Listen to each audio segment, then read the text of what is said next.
welcome everyone.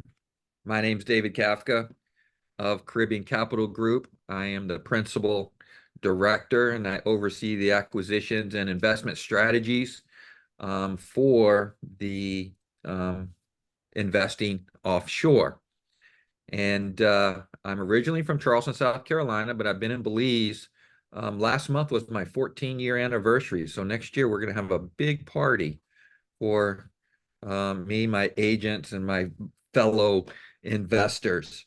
I'm also an owner of Remax First Choice Belize with real estate offices in Placencia, Hopkins, Corozal, and I have a lot of experience. I own property in almost every district, if not every district. Let's see. So thank you for joining. And with us tonight is David Santilli. How are you, sir? Doing great. Thank you for having me, David. Thanks for joining us, everyone. So, quick background on myself. I'm originally from the US. I've been coming to Belize since the 90s, but I moved to Belize full-time in 2006. I had a consulting firm in the States and moved to Belize for a simpler life, but decided I wanted to get a little bit more involved and active in the community and business. So I started in tourism, had a couple tourism businesses in Belize, and then started with Finca Chocolat in 2015. Very good. Thank you very much. And then we also have Serena online. She was my 11-year-old daughter when we moved to Belize back in 2010, and now she's all grown up and with us in the business. And he's not joining us tonight, but Mike Pine is on my team. He's a CPA out of Dallas, Texas. So he's the one that's in charge of making sure that we are staying compliant with the IRS and getting our K1s and things like that together. So general disclaimer, my securities lawyer says I have to read this, but basically this is privileged and confidential information. There's no unauthorized use of this.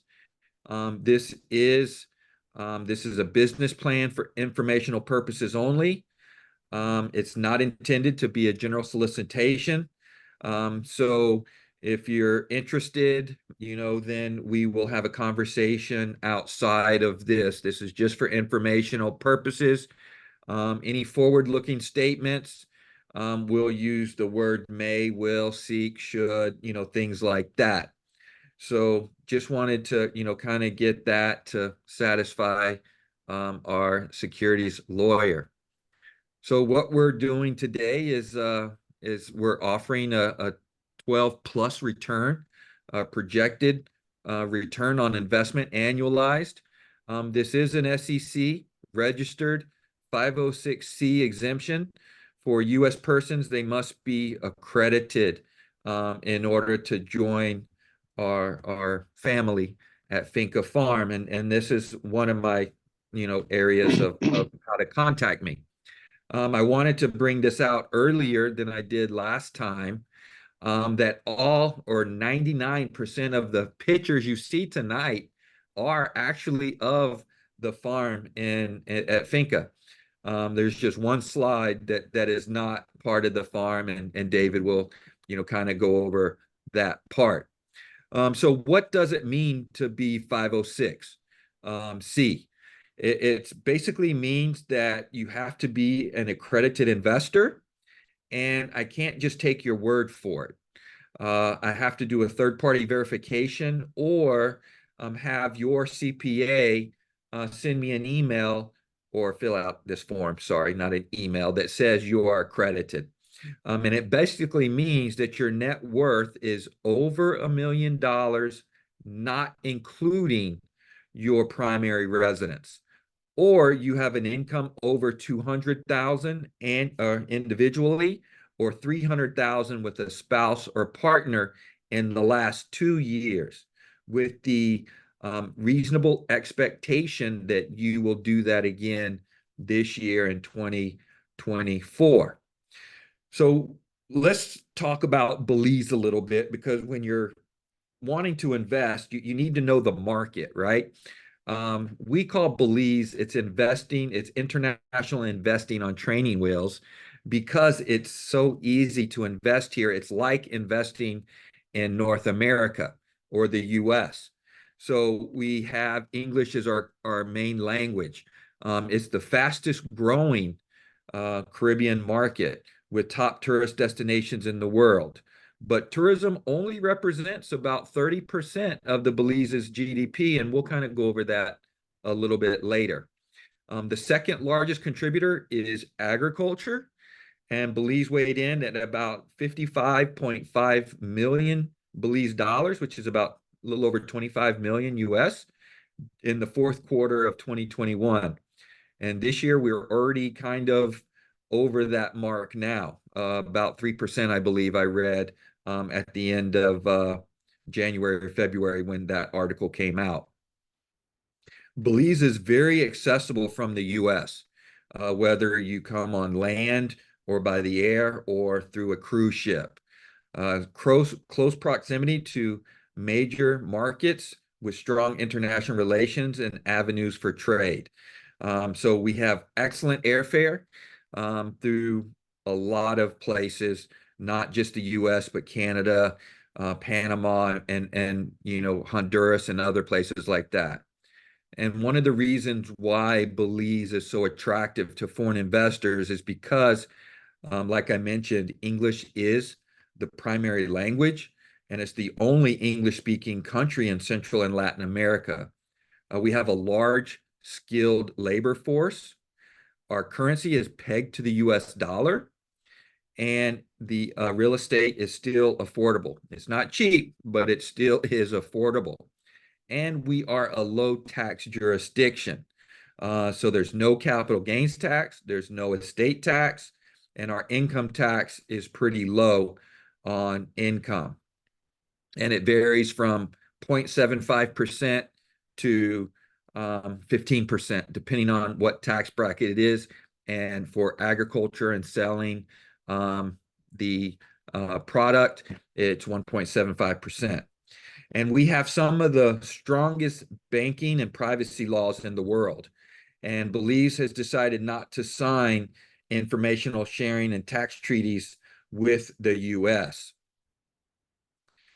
And so, as you can imagine, the wealthiest top 1% of the world invest in agriculture and land and farms. And just to give you an idea, Bill Gates, just in 2020, made headlines as becoming the largest private farmland owner in the US with 269,000 acres of farmland in 18 states. And he did that in less than 10 years.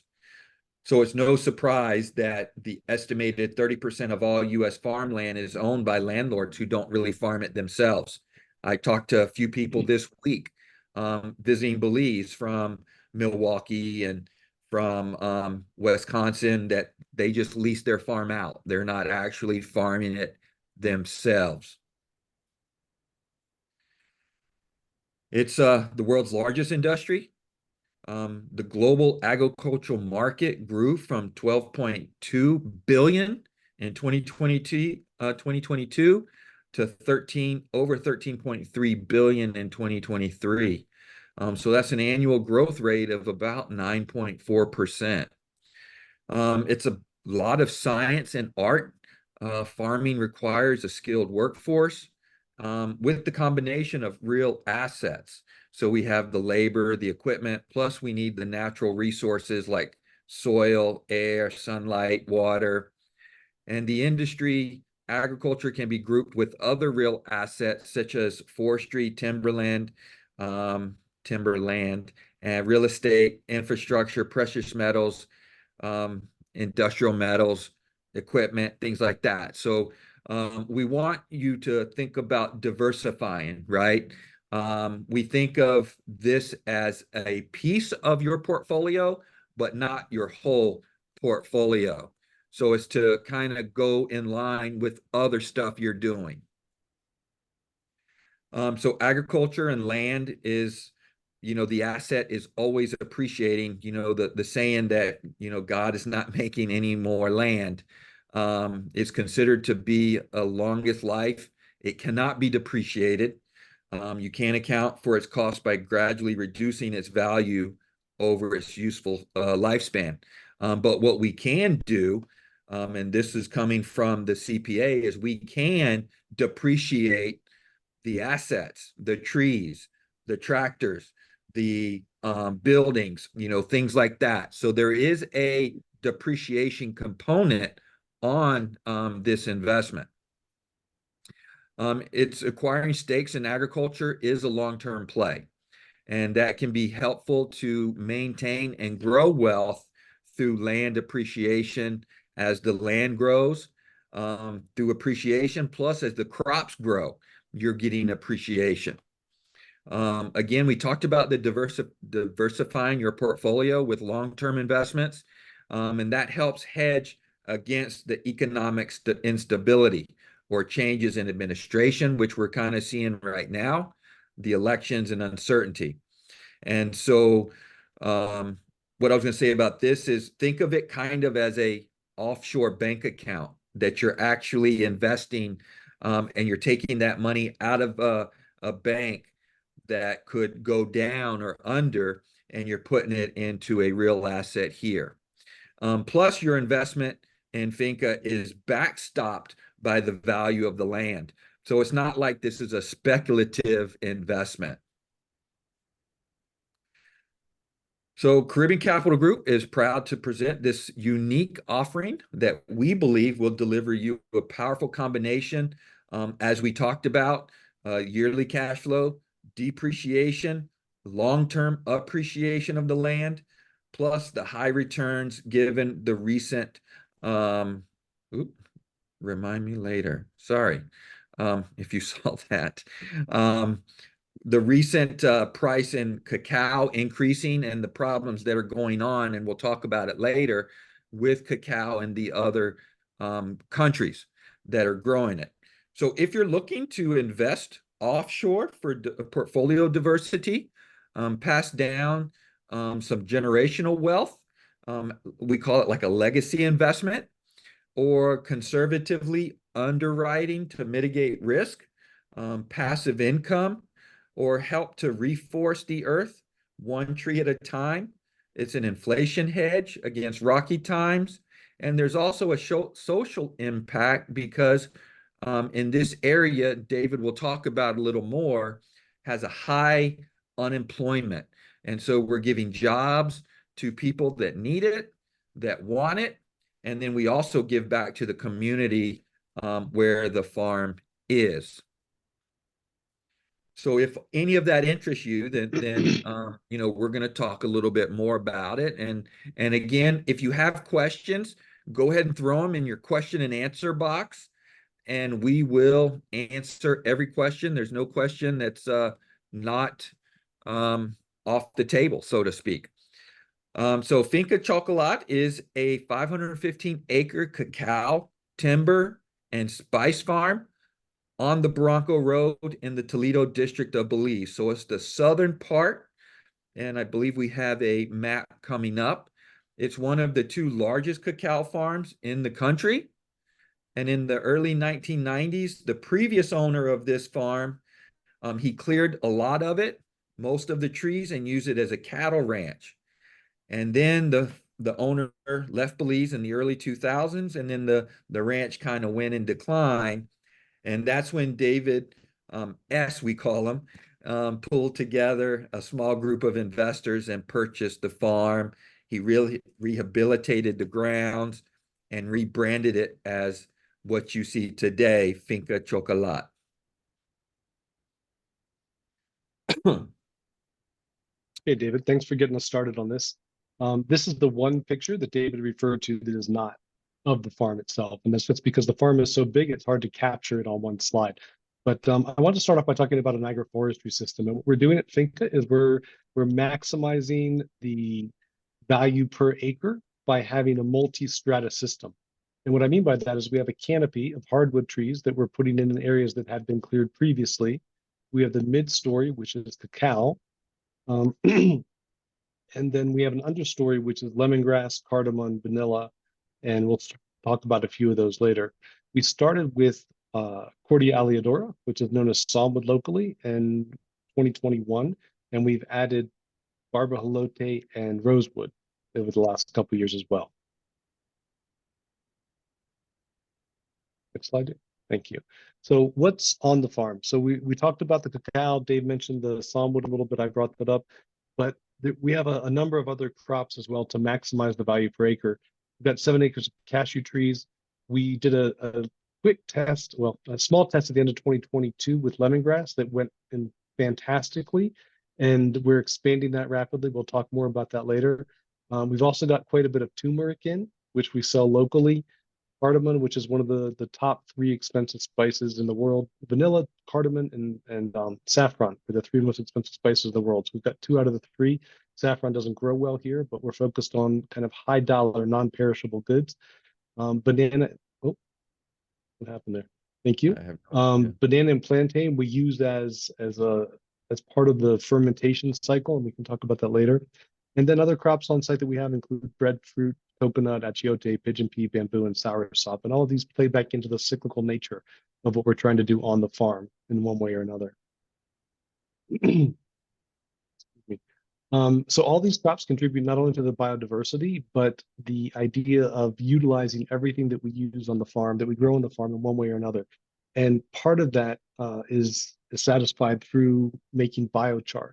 If you're not familiar with biochar, it's basically taking organic matter and firing it or burning it in an oxygen-free environment. So you don't actually burn the whole thing to ash. You burn it down to its basic carbon structure, and then we inoculate that carbon structure, which is called biochar, with microorganisms and put it back into the land.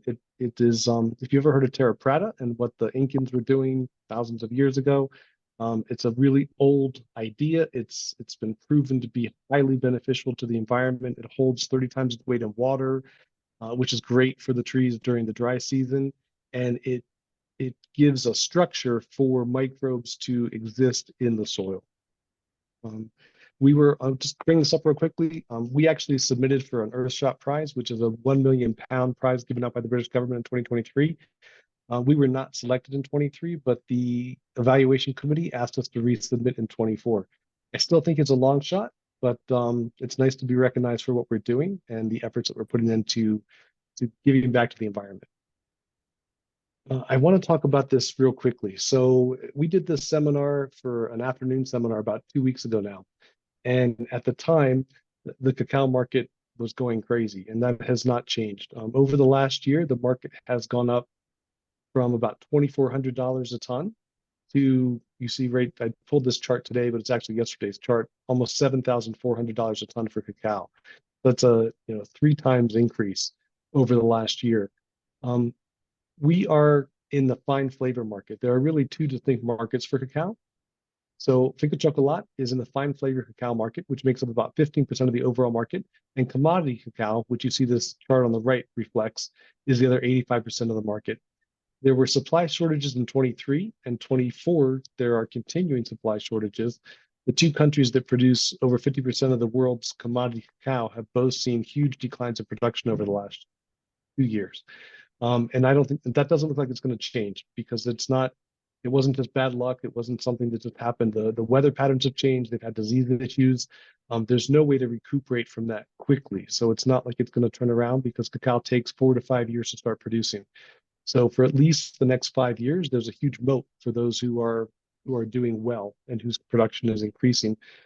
This market also allows us to sell to the whole market.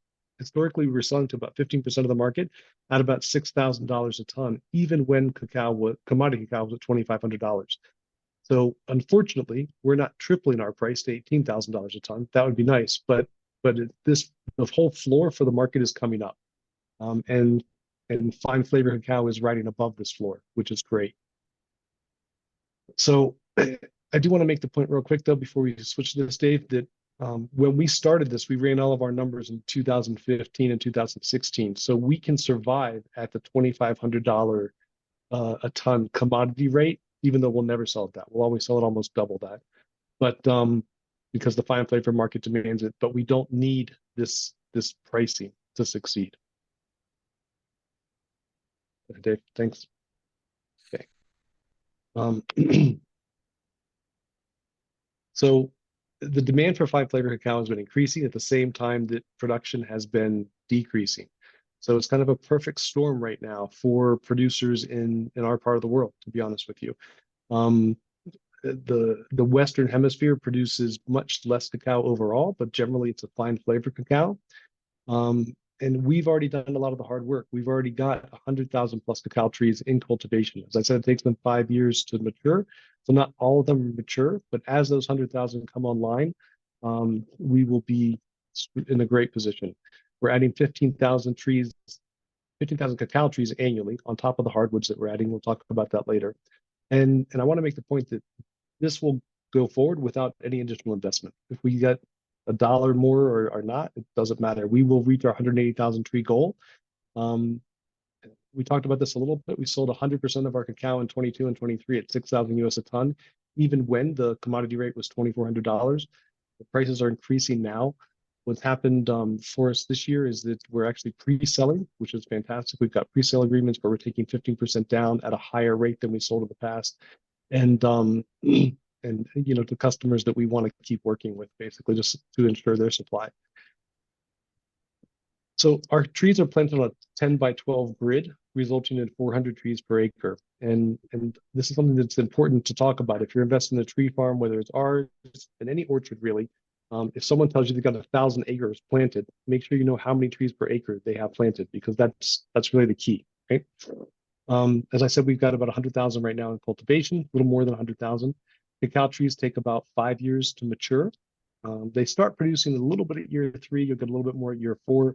By year 5, they should be producing on average 1.5 pounds of cacao per tree. We're growing Trinitario cacao, and the commercial lifespan for cacao trees is about 30 years. It could be 35, it could be 28, but it's in that, you never know exactly until you get there. But it's a good bet to plan on a 30-year lifespan. Unlike a lot of farms like teak farms and whatnot, the cacao will produce a steady cash flow for us on a yearly basis while we're waiting for the hardwoods to mature. The cacao harvest runs basically from December to June every year. This year it actually started a little bit late, started right at the end of December, where it usually starts in the beginning. It's a little drier this year. But an all post-harvesting process is done on site at Finca. So we control the whole process from the time we spawn the seed and put it in the nursery and to the time that we start harvesting cacao 5 years later. Through the fermentation, drying, and packaging, we can guarantee the quality because we know everything that's happened to that tree over its whole lifespan. Next slide, please. Great. So while we're focused on cacao, because this was a ranch, there's an area of the farm, about 25 or 30 acres, that was compacted up towards the front where the cows used to hang out all the time. And the cacao trees just don't do great there. So we started looking for another item to put into our multi-strata agroforestry system. I said we did a small test of lemongrass in 22. That went really well. We tripled the size of that in 23, and we're gonna do about 5 times the size of what we have in cultivation in 2024, and then we'll double or triple it again in 2025. So the lemongrass market is much smaller, but like cacao, lemongrass is considered a superfood with antioxidant and anti-inflammatory properties. More importantly for me, it can be distilled into essential oil. So again, it can be easily processed into a non-perishable, easily shippable good. It's used for soaps, cosmetics, and insecticides. Why did we do this? We talked about the agricultural suitability. It grows really well at Finca in this area that the cacao does not do well. It's a non-perishable product, and it's easy to value add. We're actually importing distillation equipment right now to scale this up and start producing lemongrass oil locally in Belize. But we are also selling the fresh lemongrass right now to a company called Nolito, which makes a product called Truly Turmeric. So that's their marketing brand. And they've started making what's called in Belize Fiva grass iced tea. So lemongrass in Belize is called Fiva grass.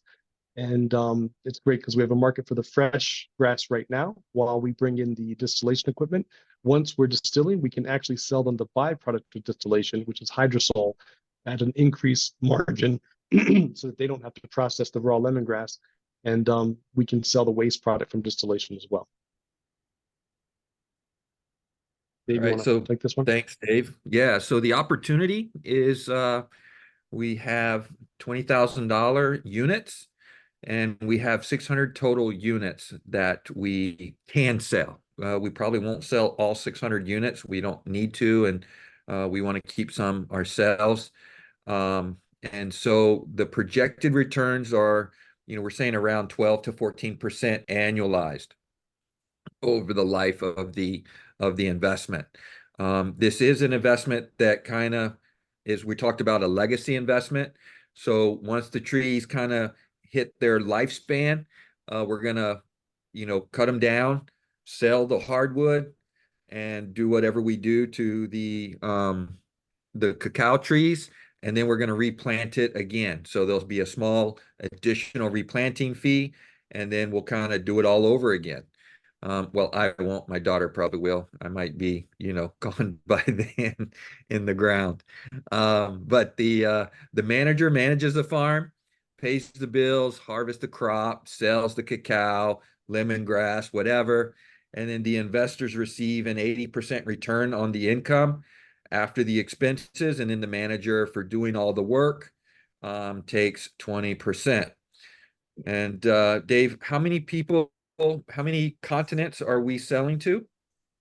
Right now, well, we've sold to 4 continents, which has been, I've actually been surprised. The cacao that we produce, we were fortuitous to be able to bring on two of, I think, the better people in Belize for the fermentation and drying process. They both got a lot of experience. They're very deep in this, and I have not shipped any cacao samples to anyone that has not offered to buy more. Actually, that's not true. We had one guy in Spain that went out of business, but everyone we shipped samples to has wanted us to supply them cacao. So the cacao is excellent quality, and we're on 4 continents at the moment, which is great. Yeah, and then you can see, what some of the people have been saying about us. They love the beans. If they buy the beans, or if they're having some of our chocolate that I had made from our beans, they love those. So we've not really had no complaints. It's been really a high quality cacao. And then the global cacao market's projected to grow, close to 4% during the years 2021 to 2028. And as we see right now, it's probably going to go even higher than that. The market is estimated to reap a revenue worth about $187 billion by 2027. The global rise in chocolate consumption is very high. Who doesn't love a good, chocolate bar? Excuse me.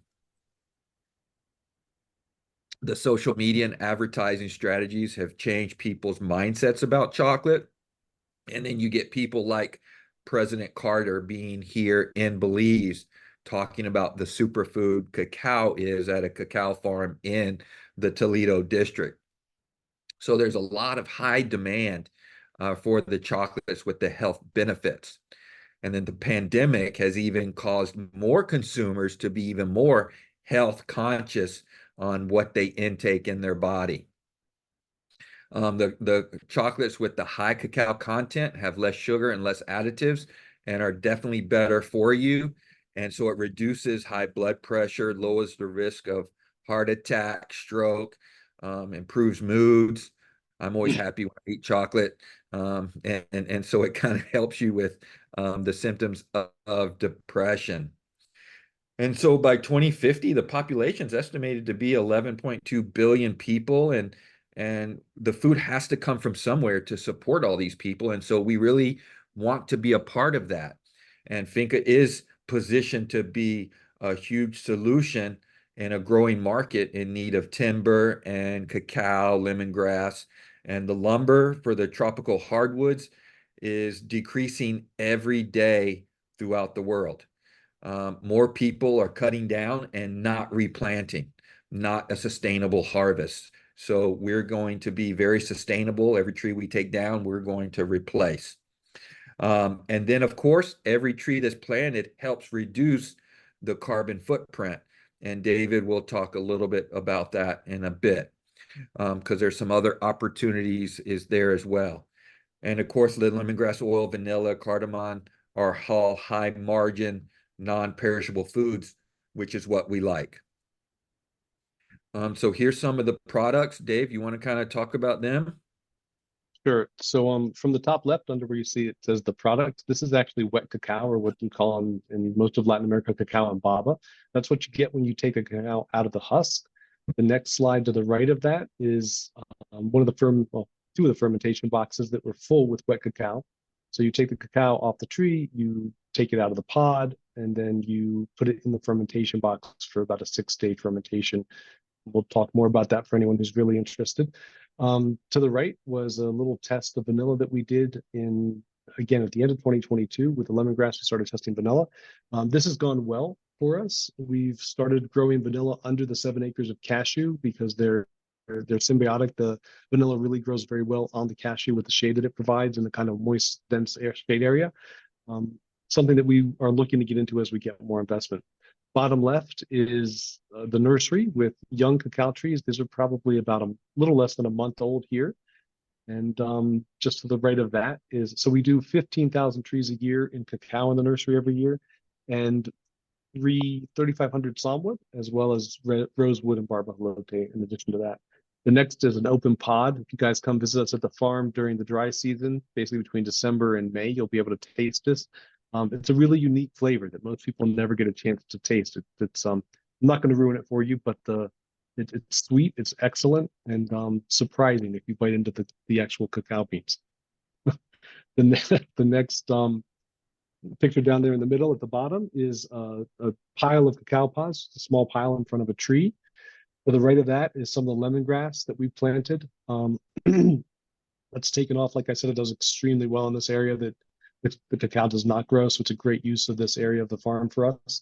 And then to the right is a young psalmwood tree that's probably about a 6 to 7 month old tree there that just came out of the nursery. Probably has been in the field about a month or so. And there's a one that's about a year and a half later that we'll see. Yeah, so here's kind of the lay of the land, if you will. This is the 515 acres right here. The Bronco Road, which hits the Southern Highway in Belize, and we're just a couple miles up the highway. Um, let's see, I don't know if y'all can see that with this. Our anticipated returns. Oh, sorry, I was trying to move.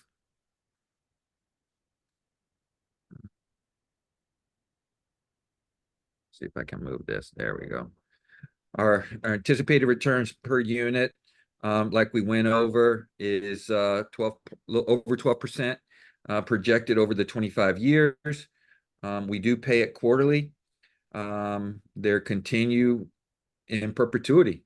The vanilla and cacao derivatives are not included in the financial projections. This is just the cacao itself and the hardwood trees. So everything we're talking about is in addition to. That's the financial highlights. Kind of what, I mean, of course, we need to make money, right? But what David and I are very interested in is the social environmental aspect. So we are reforestation of the earth. We're helping to repopulate the earth with trees. The carbon sequestration, the job creation. It's just a model for successful regenerative agricultural practices. Dave, do you want to touch on any of that and then the rest of the slide? Yeah, sure. Yeah, I do want to make this point a little bit stronger that uh, we are definitely focused on making a profit, right? We want the farm to be sustainable. We want everyone to get a decent return out of it. But we're not trying to make 40% like some of the people are trying to promise in Belize, and rarely succeed at doing. So we're trying to put a realistic, sustainable, long-term program together that's both good for the community and good for the people invested in the farm, while at the same time being beneficial to the earth. And the job creation, there's a little asterisk by it because this, as Dave alluded to earlier, the southern Belize area, Toledo, has a very high unemployment rate. And without a lot of the families, high school is not free in Belize. So one of my personal reasons for getting involved with this farm was to be able to pay enough families that they could put their kids through school. Um, as simple as that. Like I like business. I've had a number of businesses over the years. I like making them succeed. But I really, at the end of the day, it's nice to see 20 families who all have kids going to school, doing well, eating well, going off to college and succeeding, possibly coming back as agronomists, possibly going on to something else. And this last point is also important. We're a model for successful regenerative agriculture in the area. This area has always focused on slash and burn agriculture, where they go into the forest, they chop out a couple acres, they plant it, and over a couple of years, they basically ruin the topsoil in that area, and they move on and deforest more land. So it's taken us a while, but our neighbors are starting to realize that you can actually take land that is not fantastic with the right inputs, and I'm not talking about a bunch of chemical agriculture, chemical fertilizers here, the right process and revitalize that land rather than deforesting additional new lands.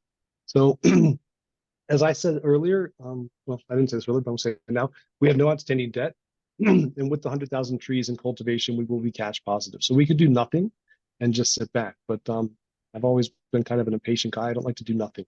I like to achieve a little bit more than just that.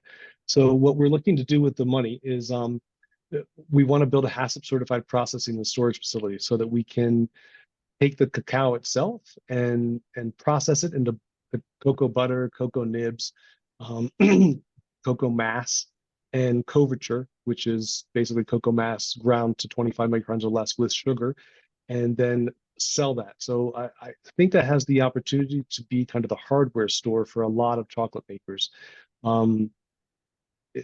which would be a really interesting position to be in, as margins are 2 to 3 times what they are on just selling the cacao, even at these increased rates in cacao right now. We're looking to increase our fermentation and drying capacity. We're buying, from some additional farmers as of this year to, one, help them out, but also to increase our supply because our demand has been more than our supply has been. And as we have trees come online, our supply increases, but I want to keep our existing customers happy and make sure that we can supply them as much as they need over the next couple of years. So that goes into expanding our partner network, working with more farmers, purchase of equipment. The farm always needs a little something here and there. I'd like to move into some automation. The first couple of years of cacao, there's a lot of weeding going on, and they've got these really nice little orchard tractors that kind of automatically go under the trees and kill the weeds.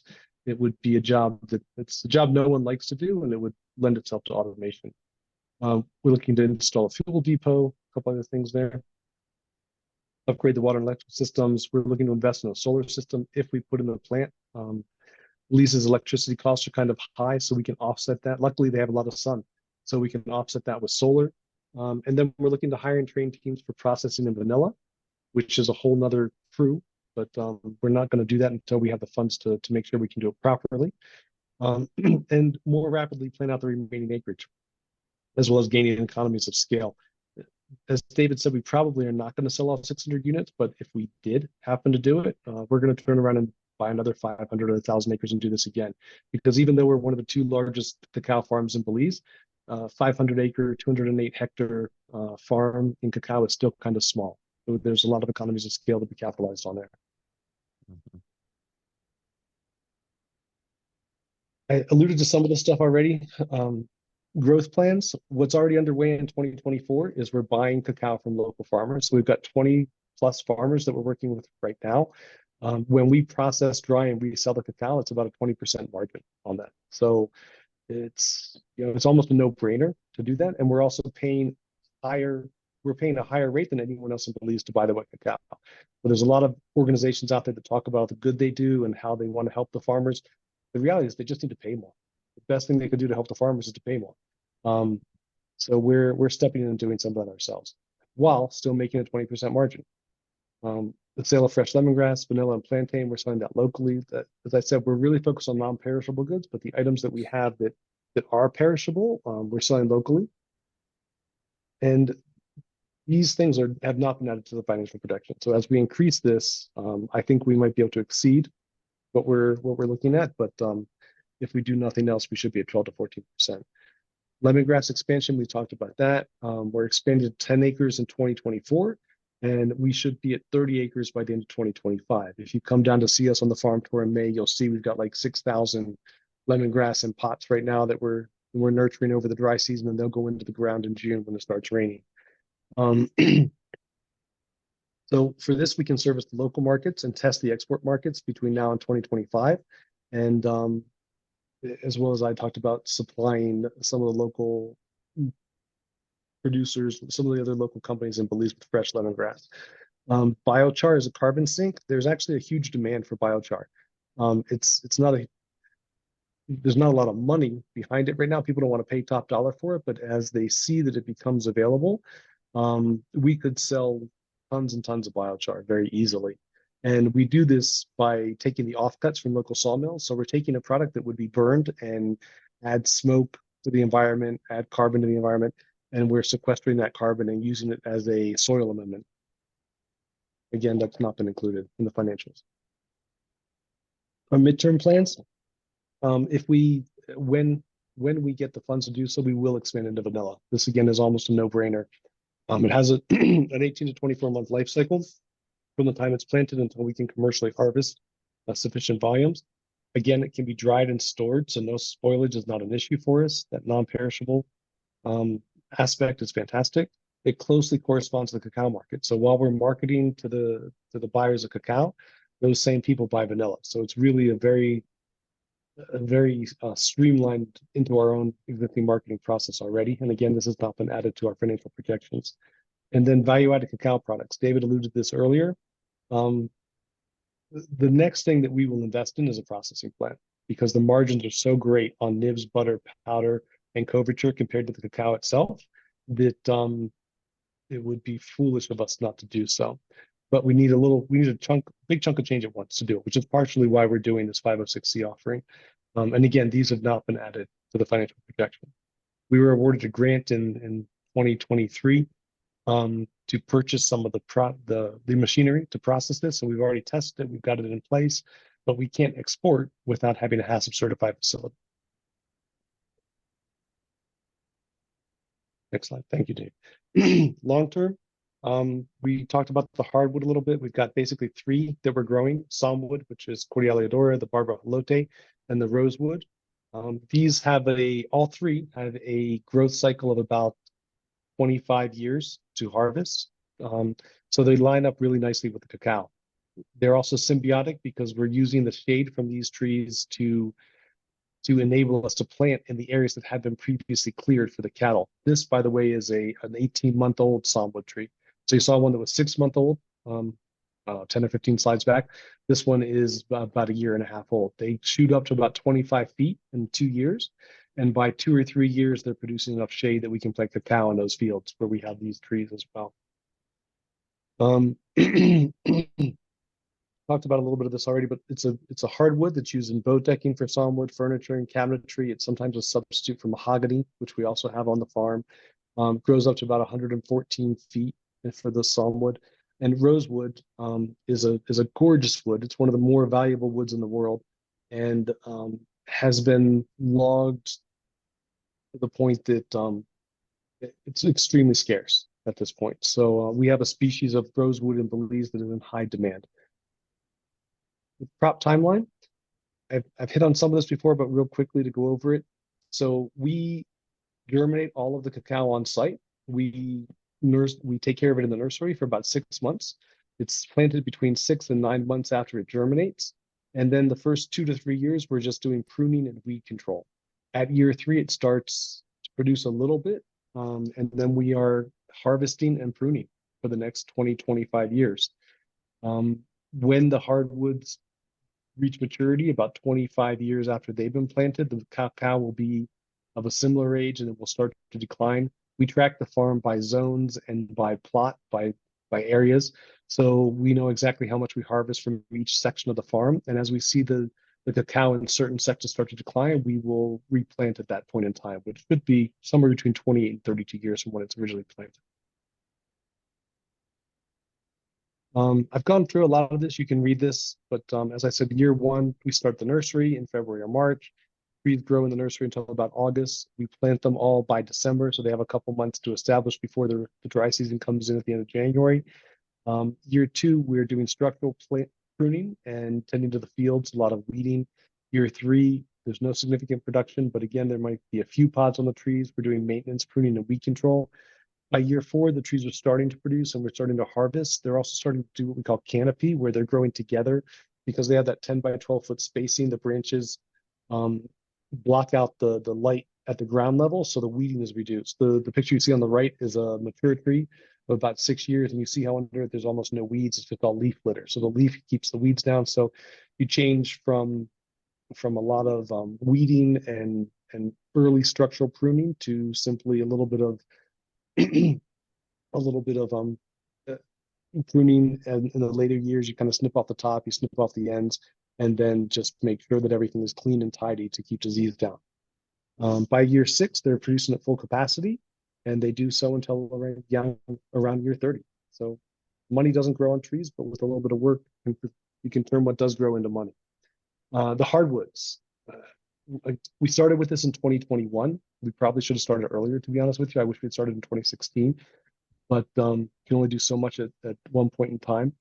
In 2021, we planted 350 salmon as a test crop, and we do this with everything. We don't just jump into anything. Like we don't try to jump in and plant 500 acres of anything at once. We test it. We make sure we know how it's going to work on our particular farm. We track the success rate. In this rate, we got a 97% success rate. So in 22 and 23, we put in 3,500 salmwood each, and then in 22 we tested rosewood and barba jalote. The barba jalote, honestly, are harder to grow in the nursery. So we do a few of those every year, but we're focused on the salmwood and the rosewood, which are the barba jalote is beautiful. It's also a high dollar tree, but it's not worth the time investment. The energy to put into it for the return is not as great. By the end of 2026, we will have planted out almost all of the acreage available for hardwoods at Finca on a 30 by 30 grid. And that will enable us by 27 and a half, 28 to plant cacao in all those areas as well. And it's not, some of it's already done. So some of it we can plant out now, but we're just waiting for the trees to grow. We talked about this. We'll remove and mill the trees at the same time. So we won't go and, we won't take out 500 acres of the farm at once. We might take out 15 or 20 acres and then plant that 15 or 20 acres, and we'll kind of rotate it around. So there'll never be a time when the farm does not have an income from either the hardwood or the cacao. At this point, that was true historically when we were waiting for the early trees to become productive, but we've done a lot of that work already, and thankfully we are, producing, have sales, and have established customers. David talked about he might not be there in 30 years when the salmwood is there. We're also planting a handful of mahogany. Definitely none of us will be here. Well, I won't be here in 75 to 100 years. Maybe some of you have kids that will be, but we do plant a handful of mahogany every year as well. It's a national tree of Belize. It's an interesting tree to have on the farm. It's good for the birds and whatnot. And this is kind of how we broke down the farm. David talked about it's in zones. So the green area right here, or the green area, yeah, right here is where the cacao and hardwoods and the lemongrass started. Then the yellow was planted in 22, blue in 23, and the red is what we're going to do in 24. And then the white with no border, which is this here, is what we'll plant out in 25 and 26 under the existing hardwood trees. So we're already limbing a lot of those trees, cleaning it up and getting it ready. Zone 3, which is the red border, that we'll be adding the hardwood for future shade to where the trees can be, the cacao trees can be planted, after they grow for a couple years. And then the dark blue border, which is here, is partially planted now. So we'll be adding hardwoods and then finishing that over the next 3 to 5 years, depending on how many people we get to join the Finca family. We do some discovery tours. We have one coming up May 23rd through the 26th. So the trip includes some rest and relaxation. We get some vitamin C because the hotel we stay at is on the sea, on the Caribbean Sea. Round trip airfare from Belize City to Placencia. All the local alcohol, sodas, and food. You can pick a snorkeling trip or a hike and swim. Of course, we spend some nice time at the farm. We do a chocolate experience. We do a Mayan archaeological tour. and all that, is included, 4 day, 3 night. And then we just, it's, for you investors, it's a write-off, right? And happy for you all to stay, a couple days extra. And if you're currently in Belize and you want a private tour, just let us know. We're happy to do that also. So we have a few rooms already signed up, and it is limited because of the amount of space we have in the van at the hotel. And it just, so, it's first come, first serve. But we will have 2 to 3 of these a year.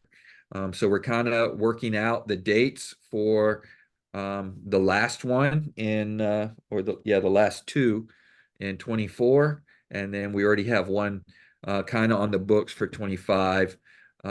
So please reach out. We have space for you for the 23rd through the 26th.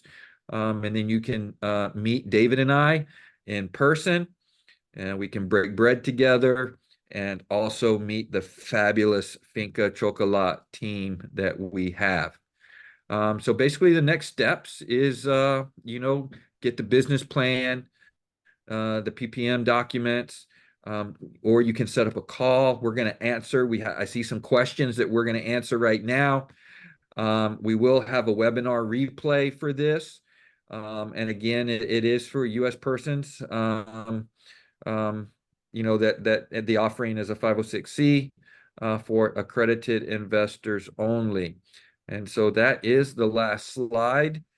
So I'm going to go ahead and stop sharing so I can see you all, and then we can start um, pulling up some questions. So Dev is with us. Hey, Dev, how are you, sir? The yearly distribution schedule is every quarter. So you are in for 2 quarters, and then the third quarter you get a distribution. And then those distributions kind of change based on what we're selling, when we sell, and things like that. How long we have to be invested with the 20,000. So we do have a 5-year hold. And then after the 5 years, the business plan is to basically, sell to us first, or, the original investors. And then if nobody takes them, then we will help you sell them to make sure that we are, kind of following the guidelines through the SEC. As an investor, we can come to the farms. Jessica's asking. Yes, you can come anytime you want.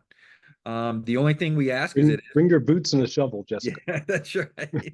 I talked to a lady today. She had just come in from planting tomatoes, and I was like, very good. Excellent. We'll put you to work too. Yes. Actually, we Um, can't put you to work technically. That was a lie. You're not allowed to yeah, work in that Belize. is. Yes. But yes, you're welcome to come to the Yeah, so you farm. can come anytime. We just usually like a heads up, and either I will take you down, or if you're driving, then we'll arrange it with the managers and all that to have you come down. Can I do a 1031 exchange from a single family to agriculture? That is a great question, and you can, if it is outside of the US. So if you have your single family residential units are in the US, you cannot go from US to Belize. But if you have property outside the US, Canada, Nicaragua, Mexico, then yes, you can do a 1031 exchange into our fund. The next tour, Serena, It's do you May know? 23rd. No, the one after May 23rd. Do you know those dates, David, offhand? We can, Off the top of my head, I don't. Serena I might just can find it while she's looking. And then Serena did put our phone numbers down. She did give you a link to the farm pictures. So we get regular pictures of what's going on, and all that. And then also my calendar, so you can give me a call for any other questions. so Um, this is not set in stone, but the next tour is tentatively set for October 3rd, start date of October 3rd through the 6th. 6. Yep. So that's probably the last one for the year. So we're only going Right. to do 2 this year, and then we'll do 2 for sure next year, maybe 3. Um, Jessica's asking, is it exported to Australia yet? So have you sent any to Australia? So we had one potential client in Australia that we sent some samples to. And they, because of the shipping time frame, they went with a local supplier from Northern Australia, but we're still chatting with them and we'll see where it goes. John's asking, what is the method you are using for pollination of your trees? Good question. So cacao is actually pollinated by midges, and we are in a really nice situation because we're surrounded by a lot of forest, which has a lot of natural insects in it. The reason you see the leaf litter just left there is because it's a nice environment for the midges to pollinate. The cacao flowers are super tiny. There was one picture of all these little white dots all over a tree in this presentation. Um, you could hand pollinate cacao, but it doesn't really work out well. Economically, it doesn't work. Yeah, We do have to hand pollinate the vanilla to make it the vanilla, commercially viable. exactly. The vanilla you do hand pollinate when we get further into it, but the cacao is pollinated naturally. And Dave, how much are we processing a year in cacao? This year we'll be looking to do 10 to 12 tons. Okay. I'm not, well, I'll tell you in June for sure. Okay. And that's with the extra that we're buying and selling. No, we're going to buy an additional 5 to 6 tons on top of Okay. that. Okay. So Dev's asking, will profit from other sources or partners be added to the distribution to investors? I would say so. So everything that we've talked about here, yes. Anyone who invests in the farm, when we invest in vanilla, the profit from that will go back to the people who own these units, just like the processing of the cacao into chocolate derivatives or the butter, powder, nibs, etc. But yeah, the intent is to use these funds to reinvest the majority of it for the first 50 units, more or less, at least, back into the farm. If we sold 300 units tomorrow, as I said, we might go out and look at some of the economies of scale of doing this again. But yes, everyone who invests will be part of anything that the farm does. Mhm. Jessica's asking if she can be an active investor, not just a passive investor. So I know you were thinking of maybe Yeah, adding one. there's one. So we have one five. As I said in the presentation, my next goal is to put in a HACCP certified processing plant. So I have set aside 5% share of equity for someone. So we could have a conversation about that. It's a substantially greater amount than $20,000. But if you're interested, we could talk about that. Yeah. John Graham, how are you, sir? Can non-US citizens buy the offering? We are a Reg S as well as of last week. So you can, depending on how you heard from us. And I know you and I kind of go way back. So, you kind of not heard about it from the US. But yeah, as long as you haven't heard about it from the US, if you're a non-US citizen, you can invest into the farm as of last week. And we have two Canadians that are investing, 2 couples investing in. We have somebody from Australia that's living in Belize investing, or Austria. Um, Austria, right? Austria, that are investing. And then I talked to 2 more Canadians yesterday that are pretty much going to be on the tour and going to invest as well. So, yes, we can take non-US citizens. Just depends on how you heard about us and where you're living. So if you're living in the US and you heard about it from the US, but you're Canadian or you're from, Mexico, Nicaragua, wherever, Germany, then no, you cannot. But we're putting up the systems in place right now to where we're going to be marketing to those people as well, because we have so many people interested outside the US. So if you're going, John, to Sauce next week, or in a couple weeks. Happy to answer some more of those questions, or you and I can get on a call. And I have new bars for the 24 crop. So they'll be coming to the syndication event in December. So Emerson is asking, how does Belize cacao beans compare to other regions in terms of flavor? Sure. Let me handle that. It's not so much the region, to be honest with you. So I'm obviously biased, right? I'm going to give you my impression, and it's a biased impression. Um, they're extremely well received. I had a French chef that opened up a pastry shop in the Bellagio, came down, who was wowed by the quality, and has talked about actually starting to do something with us on making couverture. Um, the chocolate makers that we work with have been very positively impressed, and we're not the first. Um, there's a company that's been consolidating, buying from the farmers and processing and selling beans. Belizean cacao is very well known. It's very well sought after in the market of fine flavored cacao. But to be honest with you, it's really about the processing.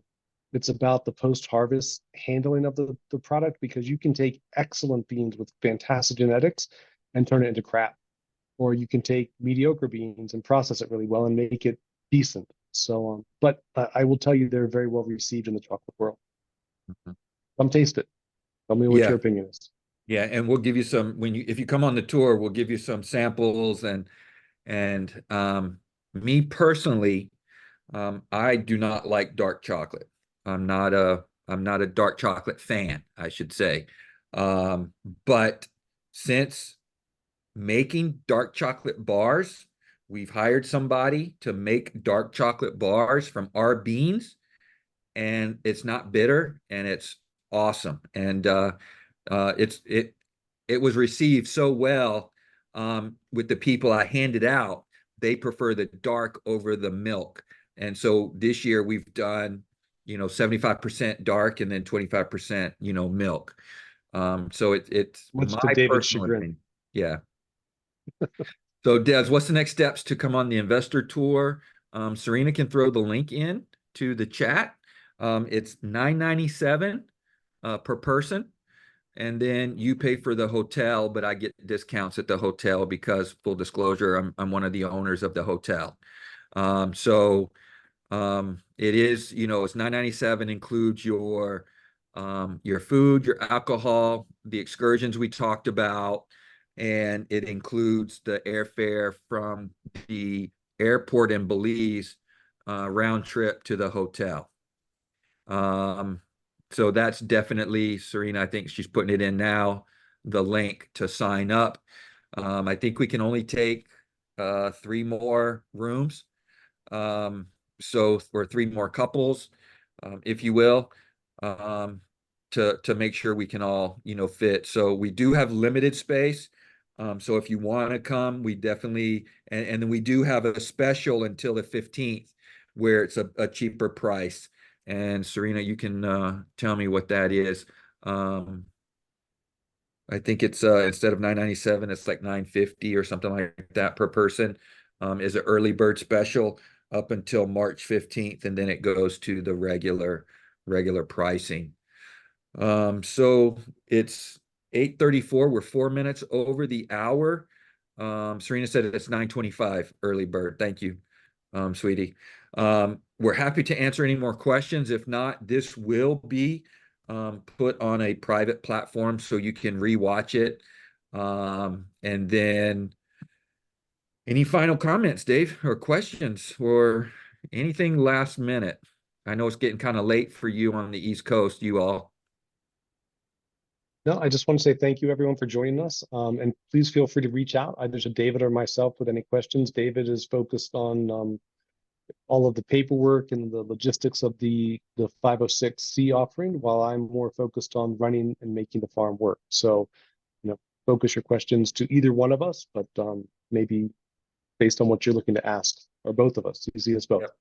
And CC us both, yeah. And then I'll throw my little spin in there, but yeah, he's definitely the expert on the operations of the farm and selling everything. I just like to go there and listen at the birds and the peacefulness of everything. So thank And you eat all the for cow. joining and eating the raw beans. That's right. Oh, we got Exactly. a question come up. Um, Not a question, but thank you. Really want to talk to you about this more. Thank you, Jessica. Happy to talk to you. Get on my calendar.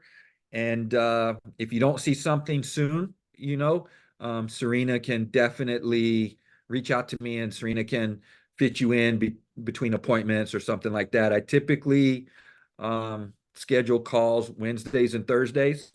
And then the rest of the days, I'm working on the projects and working on paperwork for this because we do have about 2, 4, 6, 8, 8 or 10 units that I got to get the paperwork done for to get that going and working on the K1s for the initial investors. So I am busy doing that on some of the other days, but I'm happy to schedule a call in there if you don't see something within the next few days when you log on to the calendar. Thanks again, everybody, for joining, Yes. and have a good evening. And we hope to see you soon.